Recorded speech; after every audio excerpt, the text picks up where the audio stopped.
Bab 13. Persoalan-persoalan berkenaan tawanan yang ditawan oleh Zionis di bumi Palestina.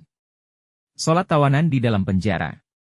Bagaimana seorang tawanan dapat menunaikan sholat fardu di dalam penjara?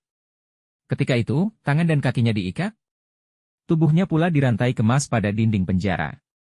Kepalanya ditutup dengan penutup muka.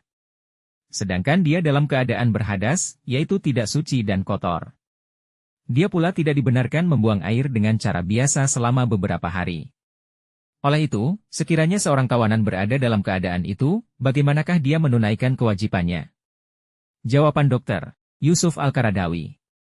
Segala puji untuk Allah Subhanahu wa Ta'ala. Salawat dan salam untuk junjungan besar Nabi Muhammad Shallallahu Alaihi Wasallam. Kita sama-sama berharap supaya Allah Subhanahu wa Ta'ala membebaskan saudara-saudara kita yang ditahan. Semoga Allah Subhanahu wa Ta'ala melimpahkan rahmat-Nya kepada saudara-saudara kita di sana. Semoga Allah Subhanahu wa Ta'ala memudahkan setiap urusan dan siksaan yang terpaksa mereka lalui.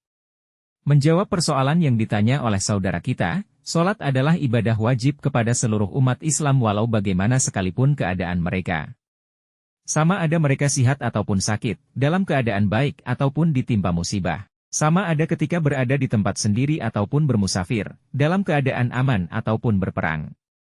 Oleh itu, seseorang tidak memiliki alasan meninggalkan sholat selagi dia berada dalam keadaan sadar. Allah Subhanahu wa Ta'ala menjelaskan dalam surah Al-Baqarah, ayat 238 hingga 239, peliharalah kamu segala sholat fardu, khasnya sholat wusta, asar, dan berdirilah karena Allah, dalam sholat kamu, dengan khusyuk.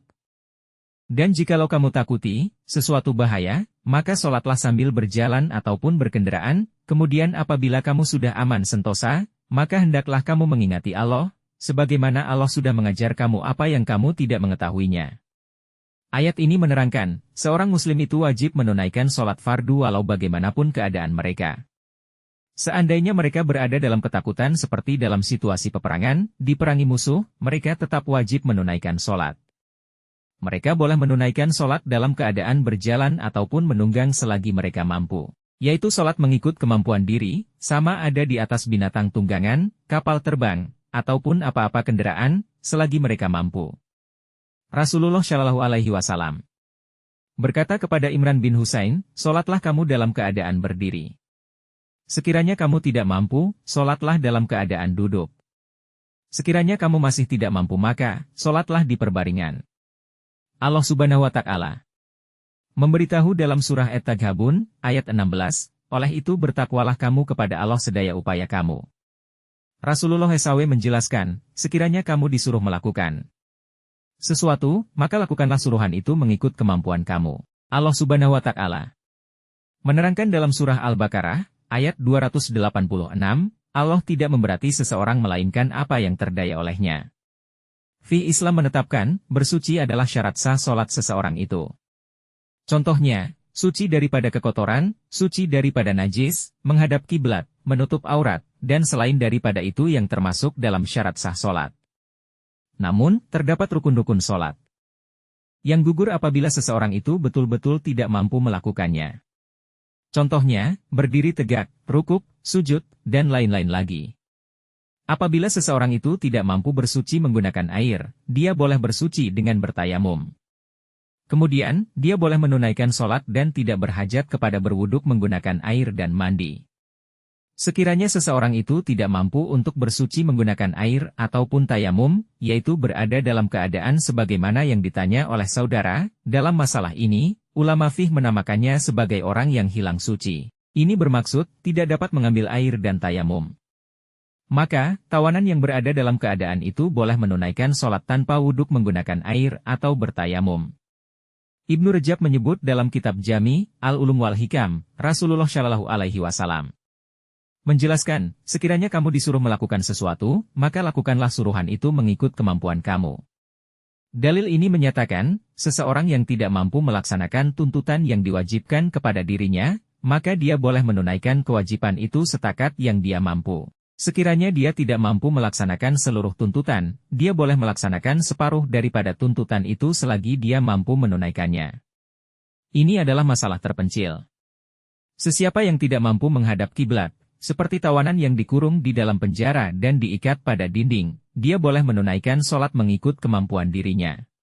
Sesiapa yang tidak mampu menunaikan sholat dalam keadaan berdiri ataupun duduk, dia boleh menunaikan sholat dengan memberi isyarat. Dia boleh memberi isyarat menggunakan kepala ataupun dahi mengikut kemampuan. Sholat itu wajib dilaksanakan selagi dia mampu melakukannya dalam apa-apa keadaan sekalipun. Allah Subhanahu wa Ta'ala tidak membebankan hambanya melainkan mengikut kemampuan seseorang hamba itu. Allah Subhanahu wa Ta'ala menerangkan dalam surah Al-Hajj, ayat 78, Dia sudah memilih kamu dan Dia tidak menjadikan atas kamu menanggung susah payah dalam perkara agama. Seharusnya ketika seseorang beragama Islam berada dalam keadaan itu, dia perlu banyak bermunajat kepada Allah Subhanahu wa Ta'ala. Ketika seseorang ditimpa musibah, sewajarnya dia banyak menunaikan sholat bagi memohon bantuan dan pertolongan daripada Allah Subhanahu wa Ta'ala. Dia juga perlu bersabar menanti pertolongan daripada Allah Subhanahu wa Ta'ala. Ini adalah cara untuk dia menghadapi musuh Allah Subhanahu wa Ta'ala. Allah Subhanahu wa Ta'ala memberitahu dalam surah Al-Baqarah, ayat 153, Wahai sekalian orang yang beriman, mintalah pertolongan dengan bersabar dan dengan mengerjakan sholat, karena sesungguhnya Allah menyertai orang yang sabar. Seseorang muslim wajib menunaikan kewajiban sholat fardu dalam apa keadaan sekalipun selagi dia dalam keadaan sedar. Sekiranya seseorang berada dalam keadaan tidak sedar atau hilang akal, maka tanggung jawab itu tidak dibebankan ke atasnya sehingga dia sedar. Amalannya pada waktu itu tidak akan dicatat. Wallahu alam.